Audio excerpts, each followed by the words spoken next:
चित्र में दर्शाए गए प्रतिरोधों के नेटवर्क के लिए सही विकल्पों का चुनाव कीजिए। यह जो है रेजिस्टेंस का एक नेटवर्क दिया गया है, इसमें 4 विकल्प दिए गए हैं। इन सभी विकल्पों का जो है हमें चुनाव करना है। यह प्रश्न IIT 2012 में पूछा गया है।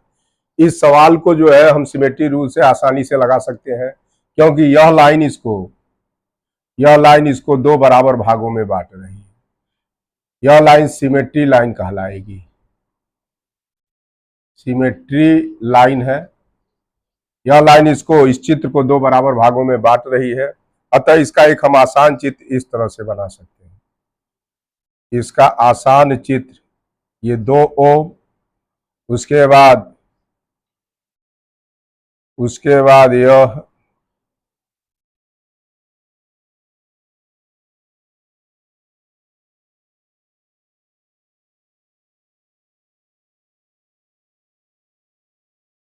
यह एक सिमेट्री लाइन है, सिमेट्री लाइन।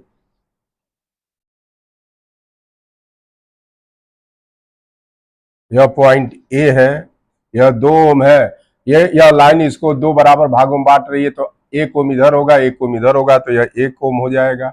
इसी तरह से इस रेजिस्टेंस को 2 बराबर भागों में बांट रही है, इसलिए 2 ओम इधर हो जाएगा, 2 ओम इधर हो जाएगा, और यह जो है टोटल 1 ओम है।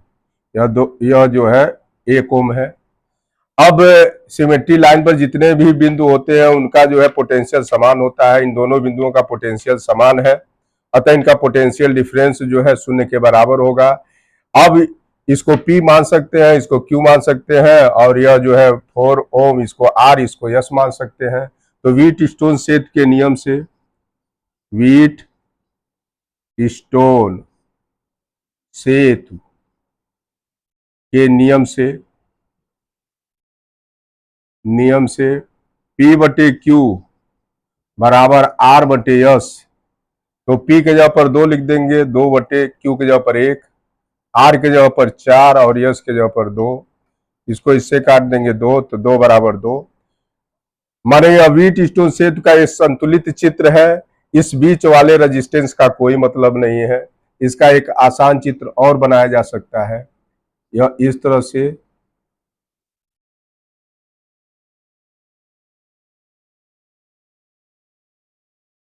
यह सिमेट्री लाइन है, यह 2 दिया है, यह 1 दिया है, यह 4 दिया है, यह 2 दिया है, यह बिंदु ए है। इस रेजिस्टेंस का कोई मतलब नहीं है, ये दोनों सीरीज में है, इसलिए इसका एक आसान चित्र हम लोग यह बना सकते हैं। यह सिमेट्री लाइन है। 2 में 1 जोड़ देंगे तो यह 3 आ जाएगा, 4 में 2 जोड़ देंगे तो 6 आ जाएगा। अब पहले हम जो है आधे भाग का जो है तुल्य प्रतिरोध निकालते हैं। आधे भाग का तुल्य प्रतिरोध, आधे भाग का तुल्य प्रतिरोध को इंग्लिश में कहा जाता है इक्विवेलेंट रेजिस्टेंस। R डैश बराबर, ये दोनों पैरेलल है, इसलिए इनका जो है यहां से यहां तक का इक्विवेलेंट रेजिस्टेंस 3 × 6 अपॉन 3 + 6, तो 3 × 6 अपॉन 9, 3 3 जा 9, यह आ गया 2 बराबर 2 ओम आ जाएगा। इसलिए ए और बी के बीच का जो है इक्विवेलेंट रेजिस्टेंस, ए व बी के बीच का तुल्य प्रतिरोध,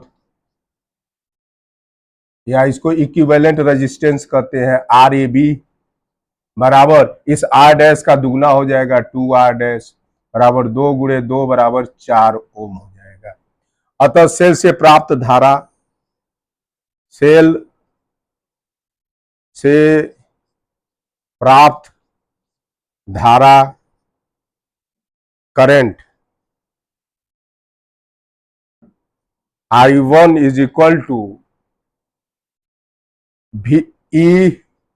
E/RAB।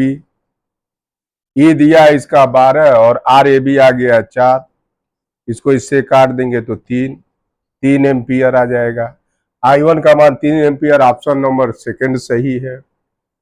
I2 बराबर, चूंकि यह जो सेल है इसके और इसके बीच जुड़ा है, दोनों पैरेलल अवस्था में है, इसलिए इसके बीच का जो पोटेंशियल डिफरेंस होगा वो भी 12 होगा, इसके बीच का जो पोटेंशियल डिफरेंस है वो भी 12 हो जाएगा। इसलिए I2 बराबर हो जाएगा 12 अपान ये टोटल रेजिस्टेंस। ये सीरीज में है, इसका कोई मतलब नहीं है, इसका कोई मतलब नहीं है, क्योंकि यह संतुलित अवस्था में इसमें कोई धारा नहीं बहेगी, इसलिए यह सीरीज में है। तो इसको 2 धन 2 बराबर 12/6, 6 दूना 12 बराबर 2 एम्पियर, इसलिए ये भी ऑप्शन सही है। क्योंकि इसमें कोई करंट नहीं बहेगा, इसलिए यहाँ का पोटेंशियल समान होगा, Vp बराबर Vq हो जाएगा, ये पोटेंशियल समान हो जाएगा। इसमें इधर से इधर की ओर धारा बह रही है, इसलिए Vp जो है Vs से बड़ा होगा, और Vp के जगह पर हम लोग Vq लिख सकते हैं, तो यह Vq जो है Vs से बड़ा हो जाएगा, या Vs का मान जो है Vq से छोटा हो जाएगा। इसलिए PQ में कोई धारा नहीं बहेगी, ये भी सही है। यस का विभव Q से कम होगा, ये भी सही है।